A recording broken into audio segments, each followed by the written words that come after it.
بازار گرم ہے، ہر طرف اللہ اور اس کے رسول کے قانون کے خلاف لوگ قدم اٹھا رہے ہیں، تب بھی ہم سماج چھوڑ کر کے جائیں تو لوگوں کو اپنے سے کمتر اور اپنے کو لوگوں سے بہتر سمجھ کر کے نہیں، ہم اس لیے جائیں تاکہ ہمارے وجہ سے کوئی فتنے میں مبتلا نہ ہو سکے۔ آج حد ہو گئی علی جناب، 2 کتابیں کیا ہم نے پڑھ لی سب ہمیں جاہل دکھنے لگے،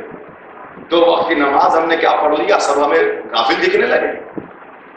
بخاری شریف کی ایک حدیث ہے، امام بخاری رحمۃ اللہ تعالی علیہ اسی عنوان سے باب ہی قائم کرتے ہیں کہ ایسا ہو سکتا ہے کہ کوئی آدمی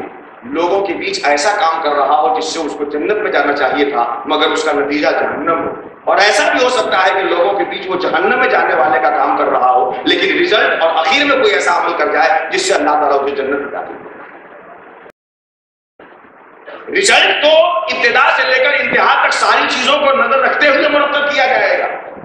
کسی ایک مضمون میں آپ نے 99% پا گئے اور سارے مضمون میں آپ کے 0.00 ہے تو آپ گمان میں مبتلا مت ہوئیے، اور اگر کوئی ایک شخص کسی مضمون میں آپ سے کم پایا ہے تو دوسرے مضامین میں آپ سے اتنا زیادہ پایا ہو کہ اس کمی کی تلافی کرنے کے بعد بھی آپ پہ سبقت لے جائے، پھر اللہ کس کے عمل سے راضی ہوگا کس کے عمل سے ناراض ہوگا یہ آپ فیصلہ کیسے کرنے والے۔